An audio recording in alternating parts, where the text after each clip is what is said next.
Hey everyone, and welcome back. This is a Bose Wave radio that has the CD issue, as you may know from previous video. The radio is working fine, but the CD player needs to warm up at least 20 minutes before it will work properly, which tells us that there are caps. If you look at the number here, it's trying to read, but it's clicking.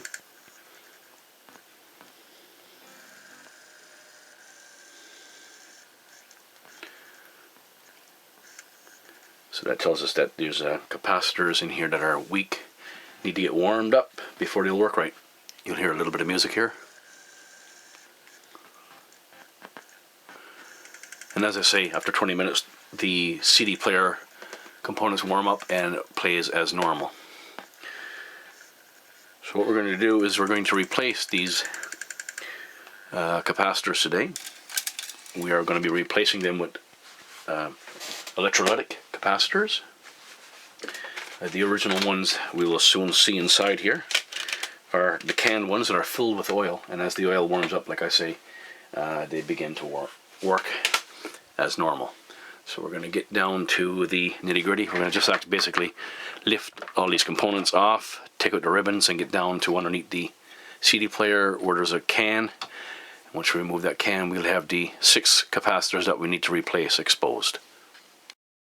Now we've taken off the ribbon which is connected to the front screen, the display, and here is the can that hosts the capacitors that have failed. So if we get a tighter shot here, try to get a little bit tighter shot, we'll see 6 capacitors here. And maybe some of these are still okay, but they're going to be replaced. There's this capacitor here, and there's, I'll tell you what's in there. There is a 100 UF 6-volt capacitor here. This is a, if I can get in close enough, you might be able to see it with the camera, and you might be able to see it. And then there's a 47 UF 6 to 16 volt. I'm not sure, 6.3 to 6. So you just need to replace it with the that proper voltage or higher. I would suggest higher. So there's the 100. I think that's the 47 here UF. There's a couple of 10 UFs here, and a couple of 22 UFs. So we're going to be replacing them with electrolytic capacitors, which I picked up a kit on Amazon recently, and it's basically this 24 value kit. Starts off at 0.1 UF and it goes right up to 1000 UF. So we're just going to find some decent parts. I've got a tester here to test the components, just to be sure that what I'm putting back there is going to be functional. And I think there's like 20 or 30 pieces of each, depending on the size, 15 to 30, or 10 pieces to 30 pieces depending on the size of the capacitors. So that's what we're going to do. Now in removing these capacitors, I'll be just removing them one at a time to be sure that I replace it with the proper value and a voltage. And how to remove them, this is going to be my very first time in removing a component like this. I'm just going to follow the directions.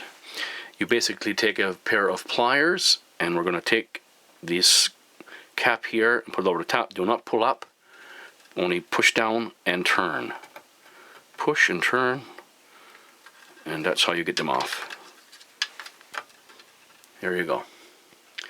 That's without damaging the components. Now I am going to try to test this cap later. Yep, there's 2 little legs left on it. So I'm going to start rebuilding this, replacing the caps as I go here. So this will be off camera. So as you can see here now, this is where the capacitor was. I move up my camera, it's falling out of place. That's the positive side of the capacitor, and you can see there's a little white mark here that indicates the negative. If you take off your cap and you don't realize, if you forget, all the caps are marked negative. The positions on the circuit board is marked The negative for the cap is on this side. There's also a small plastic cap that was underneath the actual metal cap that I had to remove once I pull this off. So I'm going to clean up this pad now and get out a 47 UF. It's 6.3 volts, so I'm going to go with a probably whatever is the next size up and solder it in there. And then we'll move to this one, and this one, and this one, and this one, and over here we'll have 6 to replace. It's a 600 UF, 6 volt, as you can see. So it's very low voltage in these. And as you can see, the cans are marked, the negatives are marked by the black. So if you refer back to the video, you'll see the negatives here. Negatives over on that side, and right here. And that's the negative on that 47 UF there. Okay, let's find a capacitor and get it put in. I'm going to clean up that pad first, though. Okay, we have the 6 capacitors replaced now. Just make sure that they're flattened out so that the metal lid can go over the top like this. Fits on snugly. And we'll assemble now and try the CD player. Well, I have some good news and I have some bad news. The good news is the CD player is working. And when I went to reassemble the unit, I forgot it plugged in. And technically that might not have been a problem. I could have gotten away with it, but sadly what happened, I was pushing this ribbon cable for the display up into the display, and I was having a bit of a struggle with it. And this is the secondary wires that come off the transformer here. And I guess this is kind of a design flaw, but if you look down here, this radio's unplugged now, you'll see this wire here is burnt, and that wire there is burnt. And what had happened is it rubbed up against this transistor, and that's pretty sharp. And I guess through the jigs and reels, over time, when I was leaned over like that, it arced. It cut through the metal, and it caused the brown wire to burn, because it cut through on this here and was grounded out or cut and arced out, and also melted the gray. So the brown and the gray wire, I think is the brown one initially done, seemed like it started doing the most melting, so that's the one that arced out. And the gray wire was sort of melted together. I don't know if they touched or not, but they were melted together a little bit. Just went on for about 5 seconds. And the good news is the CD player and the radio, everything is functioning fine. The bad news is the display is not working. It has no power. It doesn't light up. It doesn't do anything. So I'm using the remote, and that bloody camera, I tell you, it's got a mind of its own sometime.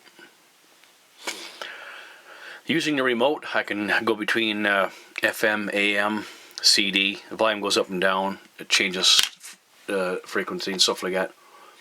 But I knocked out my display. Now I've contacted a couple of people, a couple of friends of mine on YouTube that are into electronics repair, and specifically they have videos up on the Bose wave radio, and that's where I got the idea of repairing the CD player. One gentleman, Stefan, that's 12 volt vids. He was the first initial guy that I started watching. And there's another gentleman down in Florida, I'm not exactly sure of his name, but I think it's SOS Repair or Electronics, I believe it is. So anyway, not to belabor this video, I'm pretty disgusted myself. I am looking for ways and means to move forward in getting my display working again. I don't know if I have to replace the display or some component. Obviously it could be either or both. But I wanted to show you the good, the bad, and the ugly. And like I say, pretty discouraged right now, but I'm glad that the radio and CD player is working, so that's kind of telling me this may be repairable, but I wasn't expecting this. Any help in this department would be certainly appreciated. And I thank you all for watching. Please subscribe, give it the thumbs up, and have yourselves a wonderful day.